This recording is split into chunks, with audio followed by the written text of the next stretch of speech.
The NBA draft is always an event where teams looking to turn things around are given an opportunity to do so, because the young prospects available for them to draft offer some hope for the future if you take a player that develops into something special. However, at the same time, the event can sometimes end up being a total crapshoot, and players that most people are high on at the time and excited about at the time can flame out, while others that weren't exactly viewed as the cream of the crop can prove everyone wrong and become highly impactful players at the next level. It's extra disappointing when players look very promising early on, only to never actually reach that potential that they showed glimmers of, and that brings us to the topic of today's video. Today we'll be discussing a prospect who, at the time of the 2018 NBA draft, looked like he could have possibly had legitimate star potential, but now 3 years later, he's a bench warmer for good reason, and with that player, it's Kevin Knox of the New York Knicks. Knox is barely playing at all this season,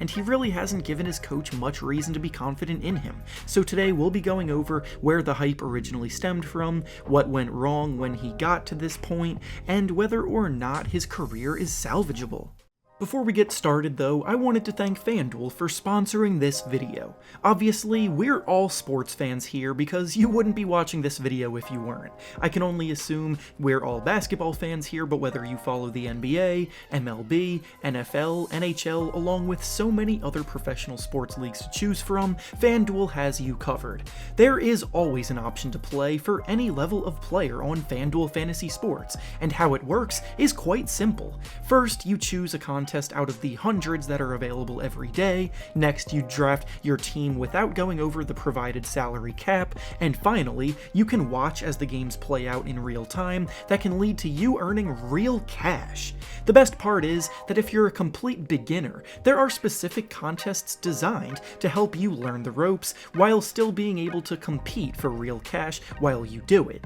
Now, especially for all of the NBA fans specifically, there is a special offer going on right now where you can receive a voucher to enter an NBA contest completely free and win up to $25,000 in prizes. If any of this interests you in any way, be sure to use my custom FanDuel sign-up link that you can find both in the description of the video and pinned in the comments section to join today and start playing. Once again, thank you to FanDuel, and with that being said, let's get into the video. Knox's basketball journey on the big stage began in high school, where he attended Tampa Catholic High School in Tampa, Florida. It didn't take him long to get going at the premier level, and by his junior season, he was completely dominating the Florida basketball scene, averaging over 30 points per game, leading his team to win both the regional and district championships that year, and they also made it to the semifinals of the state tournament that year.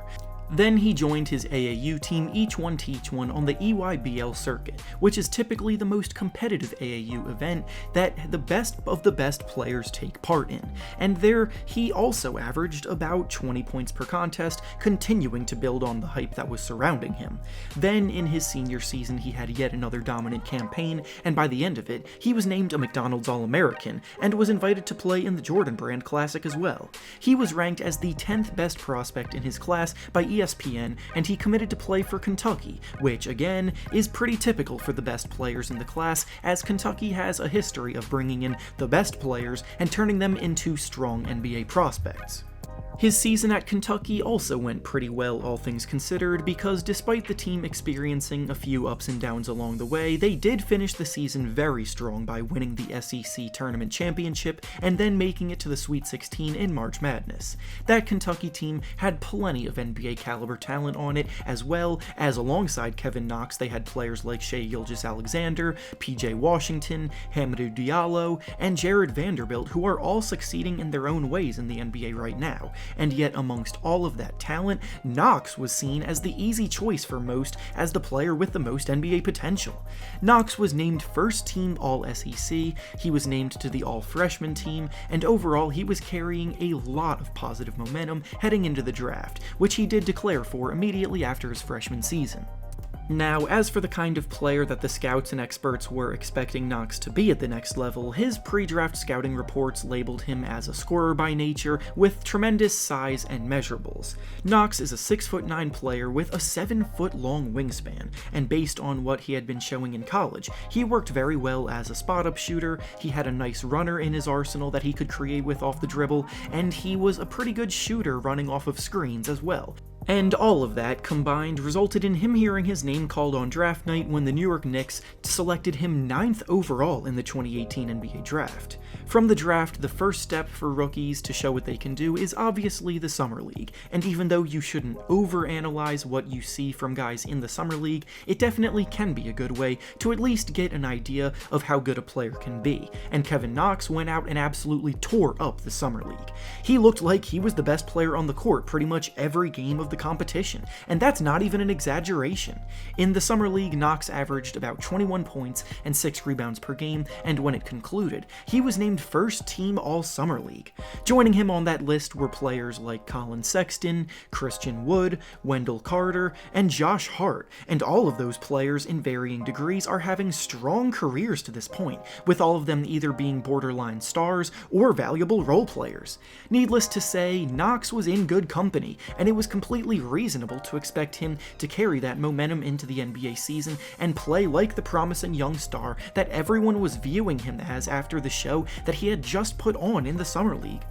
However, I have no idea what went down between the Summer League season and the start of the actual NBA season in 2018, but Knox did not carry that momentum over, and he looked completely lost in his rookie season. Admittedly, the Knicks actually handled his development pretty well at the beginning, because any of you who have watched my videos for a while now know that I'm a big advocate for giving the young players a fair shot and allowing them to play through some of their struggles in order to gain confidence, and that's exactly how the Knicks treated him. As a rookie, Knox was playing nearly 30 minutes per game, and he had the absolute green light to take shots that he wanted, and to take and try to make the plays that he wanted as well. But with that being said, his season was a bit of a disaster. He did average about 13 points per game that year, but he was terribly inefficient. He took full advantage of that green light he was given and developed some terrible tendencies with his shot selection. His defensive effort was abysmal, and in terms of advanced metrics, he ranked as one of the worst players in the entire league, which is a trend that unfortunately would continue. None of that is that unusual though, because rookies do tend to struggle with consistency, and working through those issues in year 1 has definitely resulted in players taking huge leaps in year 2. But for Knox, the opposite happened. Instead of improving, he took about 2 steps back. His production took a huge dip, his scoring average was cut almost in half, he somehow became less efficient as a scorer, which he was already pretty inefficient as is, which is saying something. His defense didn't improve at all, and those terrible habits that developed in year 1 did not go away. It kind of opened my eyes a bit to the whole development process, because while the Knicks originally did the right thing, giving him the minutes and allowing him to play through bad stretches, they didn't really work to remove those bad habits from his game, which is where the development has kind of soured. This brings us to the current season, and now the Knicks are having a year where they have actual goals, as the playoffs are legitimately in their sights, currently sitting in 6th place in the East at the moment. Before the year even started, there were clear signs that the team was preparing to move on from Kevin Knox when they drafted Obi Toppin, who also plays the forward position, and brought more competition for Knox in the front court to get minutes. The team did give Knox the opportunity to try to salvage his spot on the team at the beginning of the year, as he was a regular member of the rotation for the first 20 games of this season, but needless to say, he did not make the leap needed. He took another step back, and from that point forward, he's essentially been glued to the bench every game except for the occasional appearance in garbage time. And honestly, you can't even blame Coach Tom Thibodeau either, because he's always been a defensive-oriented coach. He's got the Knicks ranked as one of the best team defense in the whole league this season, and obviously, Knox's struggles on defense aren't exactly going to put him in good graces with head coach. Knox is a player who has always had pure talent, but a lot of the mental side of the game have been what held him back this entire time. Right now, the Knicks have essentially moved on, and despite him having 1 year left on his contract, I don't think there's any real way for him to break out with the Knicks. His best option at this point would probably be to request a trade to a team that would give him a fresh start so that he could go out and try to earn that second contract, because to be completely honest, if he continues down this path, his best case scenario is being a career bench warmer, and his worst case scenario is that he could be completely out of the league by the time this contract expires. But with that being said, that's all I have for you today. Make sure to like the video, subscribe to the channel, and make sure to go check out FanDuel using my custom link down in the description. Thanks for watching, and I'll see you all next time.